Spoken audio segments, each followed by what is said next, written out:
Bismillahirrahmanirrahim. Assalamualaikum warahmatullahi wabarakatuh.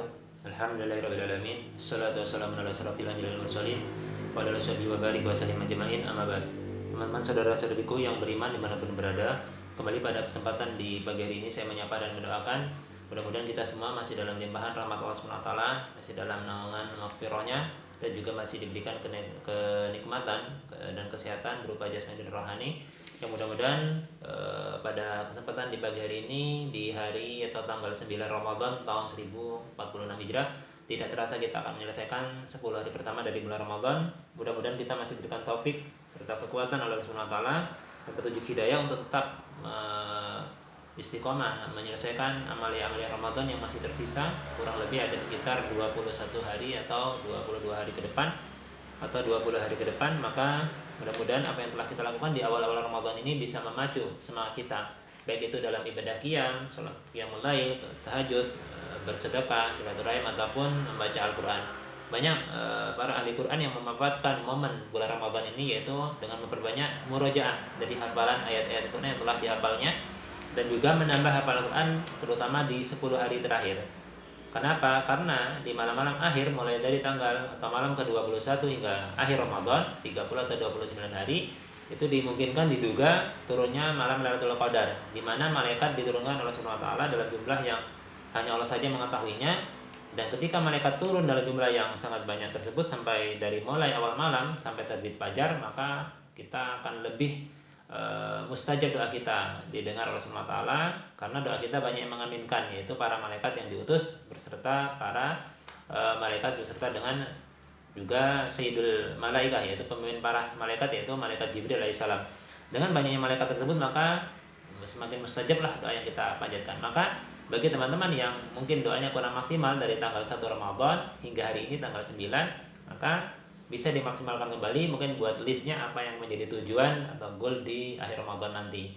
Ingin menjadi apa, ingin seperti apa, maka masih ada kesempatan waktu tersisa. Tentunya di hari-hari yang saat ini dan akan ke depan, dari tanggal 9 hari ini sampai ke hari ke-20 nanti juga jangan dilewatkan, kecuali kita isi dengan doa-doa yang akan senantiasa dikabulkan oleh Subhanahu wa taala selagi maslahat bagi diri kita. Teman-teman, pada kesempatan kali ini izinkanlah saya kembali berbagi. Kali ini mencoba membahas seputar tentang sahur ya. Di apa itu sahur, nanti kita coba bahas sedikit. Yang mudah-mudahan ini bisa menjadi tambahan amalia jariah. Bagi teman-teman yang baru bergabung, jangan lupa subscribe dan bagikan tayangan ini, mudah-mudahan lebih banyak yang mendapatkan manfaatnya seperti itu. Pada kali ini, tempat kali ini di kitab Sunan Ad-Darimi. Sunan Ad-Darimi ini bagian daripada salah satu kitab yang terdiri dari 9 kitab atau Kutubut Tis'ah. Nah, itu Kutubut Tis'ah. Kalau Kutubut Sittah sesuai dengan judul channel kami itu kitab yang 6. Jadi ini termasuk salah satu dari 9 kitab yang pokok ya. Dari 6 itu ada tambahan lagi 3. Ada juga redaksi pada kami Al-Muwatta Imam Malik. Pada kali ini kita akan mencoba menampilkan di halaman 387 di kitab Shaum, kitab tentang puasa, babnya bab yang ke 8, 9 hingga 10 ya. Jadi yang ke-8-nya terkait seputar tentang sahur, yaitu tentang imsak ya. Jadi apa itu imsak? Yaitu ditanyakan oleh sahabat Nabi sallallahu alaihi wasallam, pernah sahabat Nabi bersahur, semakan sahur ya bersama Rasulullah sallallahu alaihi wasallam, kemudian berdiri untuk tsumma qama ila shalah. Kemudian berdiri untuk melakukan salat, yaitu maksudnya adalah salat fajar atau salat subuh.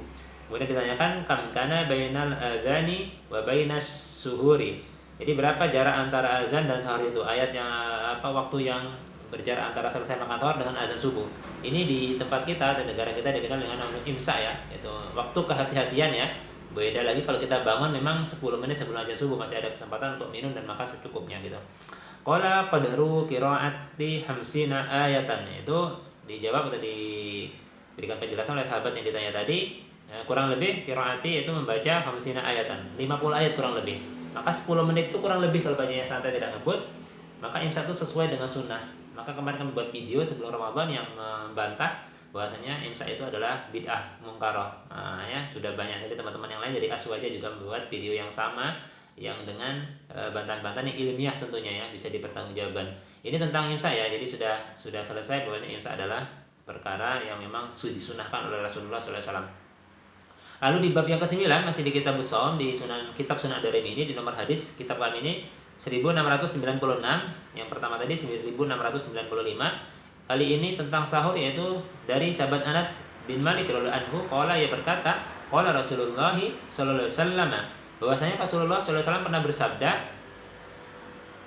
tasahharu fa inna fis suhuri barakatan. Hendaklah kalian makan sahur. Ya, sesungguhnya di dalam sahur itu terdapat berkah.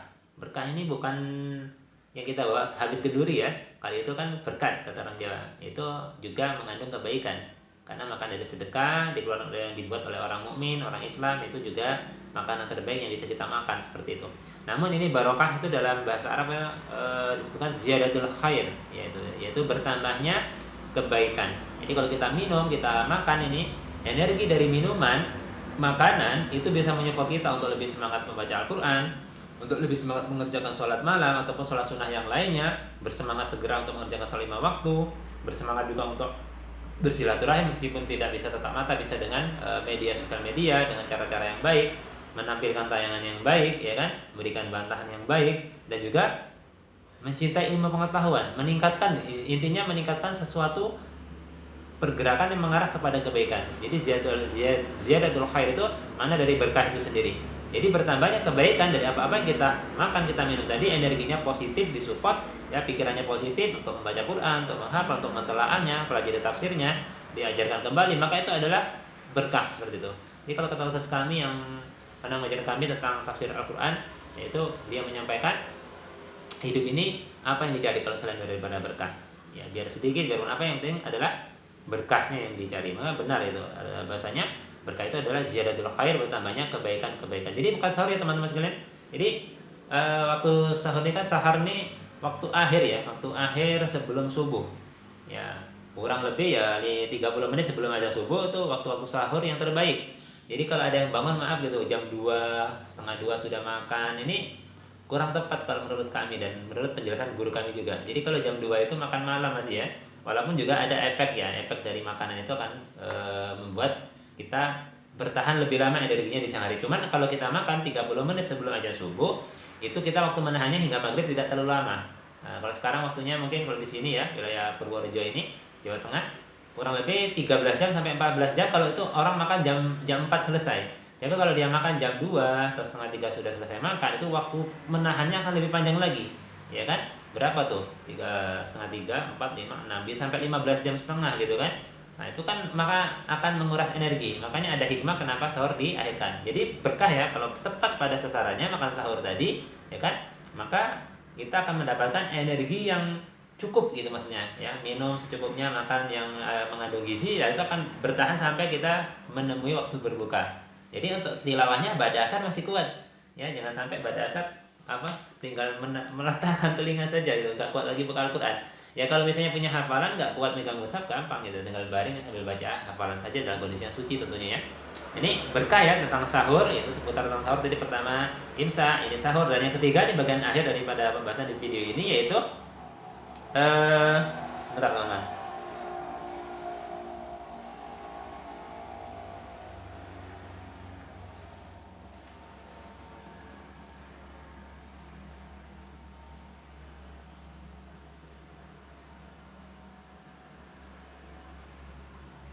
Ini dari sahabat Nabi Amr bin Al-As ya. Kalau kami lihat ini kalangan sahabat Abu Abdullah kunyahnya, negeri hidupnya Maru, wafatnya tahun 43 Hijrah. Nah, ini menyatakan ya dalam hadis ini bagian perkataan Nabi yang terakhir, yaitu faslu ma baina siyamina wa siyami ahlil kitabi aklatus sahar. Nah, jadi ini adalah pembeda ya, pembeda antara kita dengan ahli kitab itu puasanya itu adalah terletak pada makan sahur. Nah, seperti itu, terletak pada makan sahur. Jadi Al-As di sini pernah memerintahkan kepada kalangan sahabat atau kalangan yang generasi setelahnya, setelah sahabat, yaitu untuk membuatkan makan sahur, namun hanya sedikit ia memakan dari makanan yang dibuat itu. Maka orang yang buat makanan tadi bertanya gitu, Anda perintahkan kami agar membuatnya, tetapi Anda hanya sedikit makan. Maka lantas ia menjawab, sesungguhnya aku tidak memerintahkan kepada kalian ya kan untuk apa? makan sahur, tetapi Rasulullah yang memberikan perintah kepada kita untuk makan sahur. Aku berselera makan kata dia, tetapi aku mendengar Rasulullah SAW tadi ya yang kami baca tadi, yaitu faslu ma baina siyamina wa siyami ahli kitabi aklatus sahar, yaitu pemisah, ini sabda Rasulullah SAW, pemisah antara puasa kita dengan puasa ahli kitab adalah makan sahur. Nah, di sini juga diriwayatkan dari dalam kitab Sahih Muslim, dalam kitab Sunan Abu Dawud dan kitab Sunan At-Tirmizi. Hadisnya sahih seperti itu. Jadi pemisah ya antara puasa kita dan puasa ahli kitab itu adalah makan sahur. Jadi kalau memang tidak sangat terdesak, kita tidak bangun kesiangan ya kan, bisa ngidupin alarm dalam HP, maka makan sahur lah. Walaupun hanya 3 butir kurma, walaupun hanya dengan seteguk air. Ya, kalau yang biasa makan nasi bisa makan nasi, kadar porsinya disesuaikan dengan masing-masing. Kalau yang biasanya mungkin dengan lauk, maka itu juga akan menambah tambahan energi positif hingga kita mampu mencadangkan energi dalam tubuh kita sampai datangnya waktu berbuka seperti itu. Jadi ada hikmah-hikmah yang sangat besar dalam sahur ya. Jadi jangan ditinggalkan 30 atau 29 hari di Ramadan tahun ini. Usahakan sahur walaupun apapun yang ada dikonsumsi, alhamdulillah jangan ditinggalkan. Karena 1 gelas air yang diminum di waktu sahur, ataupun makan kurma 3 butir, atau mungkin orang yang hanya makan sup ataupun bubur, itu akan membawa keberkahan pada dirinya sesuai dengan janji Rasulullah SAW tadi, yaitu tasahharu fa inna fis suhuri barokatan gitu. Jadi ada berkah dalam sahur itu. Kalau kita melihatnya berarti kita bisa terlewatkan 1 hari berkah daripada makan sahur itu sendiri. Ya teman-teman sekalian, ini saja yang bisa saya sampaikan pada kesempatan kali ini. Mudah-mudahan kita diberikan kekuatan, kesehatan sesuai dengan doa ketika kita pertama melihat hilal di 1 Ramadan tadi atau memulai puasa Ramadan. Dia minta kepada Allah supaya diberikan keselamatan, ketenangan ya kan di awal Ramadan sampai akhir Ramadan nanti. Karena apa? Karena perintah, ayat yang menyebutkan tentang perintah di puasa Ramadan tersebut seruannya hanya pada awal saja. Kenapa? Orang-orang di awal Ramadan itu akan antusias untuk bangun sahur masih semangat, untuk buka masih semangat, tarawih masih semangat. Tapi nanti problemnya di tengah-tengah Ramadan sampai akhir Ramadan itu akan ada masalah-masalah yang menyebabkan kendornya semangat untuk beribadah.